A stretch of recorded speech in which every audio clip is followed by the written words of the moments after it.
ವಿದ್ಯಾರ್ಥಿಗಳ ಸಹಕಾರ ಪಡೆದು ತರಗತಿ ಸ್ವಚ್ಛಗೊಳಿಸಿದ ಶಿಕ್ಷಕಿಯನ್ನು ಅಮಾನತುಗೊಳಿಸಿದ ಜಿಲ್ಲಾ ಪಂಚಾಯಿತಿ ಮುಖ್ಯ ಕಾರ್ಯನಿರ್ವಹಣಾಧಿಕಾರಿ ಕ್ರಮದ ವಿರುದ್ಧ ಶಿಕ್ಷಕರು ರಾಮನಗರ ಜಿಲ್ಲಾ ಪಂಚಾಯಿತಿ ಕಚೇರಿ ಎದುರು ಪ್ರತಿಭಟನೆ ನಡೆಸಿದರು.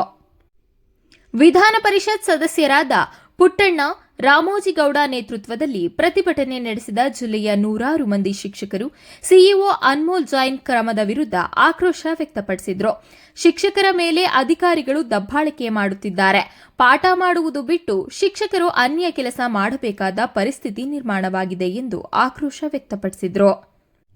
ಈ ಸಂದರ್ಭದಲ್ಲಿ ಮಾತನಾಡಿದ ಎಂಎಲ್ಸಿ ಪುಟ್ಟಣ್ಣ, ಶಿಕ್ಷಕರು ತರಗತಿಗಳಲ್ಲಿ ಪಾಠ ಮಾಡುವುದಕ್ಕಿಂತ ಹೆಚ್ಚಿನ ಸಮಯ ಇತರ ಕೆಲಸಗಳಲ್ಲಿ ವ್ಯಯಿಸಬೇಕಾಗಿದೆ.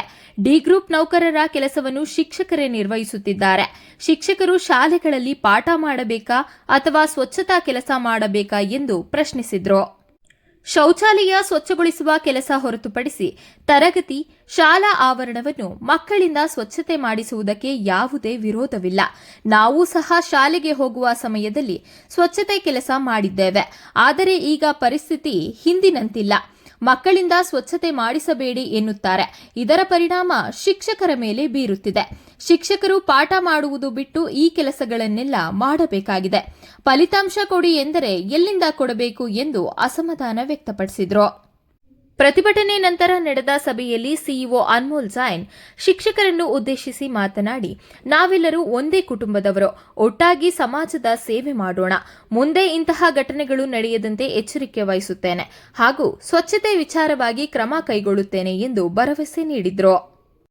ಪ್ರತಿಭಟನೆಯಲ್ಲಿ ಸರ್ಕಾರಿ ನೌಕರರ ಸಂಘದ ಜಿಲ್ಲಾಧ್ಯಕ್ಷ ಸತೀಶ್, ನಿರ್ದೇಶಕ ಶಿವಸ್ವಾಮಿ, ಪ್ರೌಢಶಾಲಾ ಸಹಶಿಕ್ಷಕರ ಸಂಘದ ಜಿಲ್ಲಾಧ್ಯಕ್ಷ ಟಿ ಸ್ವಾಮಿ, ಕಾರ್ಯದರ್ಶಿ ಎಲ್ಸಿ ಮಹದೇವಯ್ಯ, ಪ್ರಾಥಮಿಕ ಶಾಲಾ ಶಿಕ್ಷಕರ ಸಂಘದ ಜಿಲ್ಲಾಧ್ಯಕ್ಷ ರಮೇಶ್, ಕಾರ್ಯದರ್ಶಿ ಗುಣಶೇಖರ, ಪ್ರೌಢಶಾಲಾ ಶಿಕ್ಷಕರ ಸಂಘದ ಚನ್ನಪಟ್ಟಣ ತಾಲೂಕು ಅಧ್ಯಕ್ಷ ಬಿಎಸ್ ರಾಮಣ್ಣ, ಮಾಗಡಿ ತಾಲೂಕು ಅಧ್ಯಕ್ಷ ವೆಂಕಟೇಶ್, ರಾಮನಗರ ತಾಲೂಕು ಅಧ್ಯಕ್ಷ ವಿಜಯಕುಮಾರ್, ಕನಕಪುರ ತಾಲೂಕು ಅಧ್ಯಕ್ಷ ಮಹದೇವರಾಯ್ ಸೇರಿದಂತೆ ಹಲವರು ಹಾಜರಿದ್ದರು.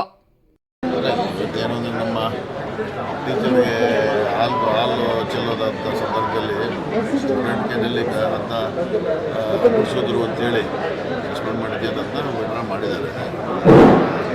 ಸೊ ಇವತ್ತು ನಾವೆಲ್ಲ ಹೇಳಿದ್ದೀವಿ, ಎಲ್ಲ ಒಂದು ಫ್ಯಾಮಿಲಿ, ಡಿ ಗ್ರೂಪ್ ನೌಕರರೇ ಇಲ್ಲ. 1250 ಹೆಚ್ಚು ಶಾಲೆಗಳು ಇದರಲ್ಲಿ ನಮ್ಮ ಜಿಲ್ಲೆಯಲ್ಲಿ ಟೋಟಲ್ ಇರೋದು 35 ಡಿ ಗ್ರೂಪ್ ನೌಕರರು.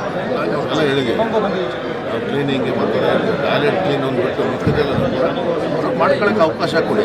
ಅವ್ರು ಮಾಡ್ಕೋತಾರೆ, ಏನು ತೊಂದರೆ. ನಿಮ್ಮ ಬಗ್ಗೆ ನಿಮ್ಮ ಹತ್ರ ಬಂದು ಕಂಪ್ಲೇಂಟ್ ಹೇಳಲ್ಲ ಯಾರು. ಯಾವ ಪೇರೆಂಟ್ಸ್ ಬಂದು ನಿಮ್ಮನ್ನೇನು ಕೇಳಲ್ಲ. ಅವ್ರ ರೂಮ್ ಅವ್ರು ಕ್ಲೀನ್ ಮಾಡ್ಕೊಳ್ಳೋಕ್ಕೆ, ಅವ್ರು ನೀರು ಹಾಕೋದಕ್ಕೆ ಗಿಡಗಳಿಗೆ, ಅವ್ರ ಮೈದಾನ ಕ್ಲೀನ್ ಮಾಡ್ಕೊಳ್ಳೋಕ್ಕೆ ಯಾರು ಬಂದು ಕಂಪ್ಲೇಂಟ್ ಏನು ಮಾಡಲ್ಲ ಅನ್ನೋ ಮಾತನ್ನು ಹೇಳಿದ್ದೀವಿ. ಅವರು ಅಕ್ಸೆಪ್ಟ್ ಮಾಡಿದ್ದಾರೆ.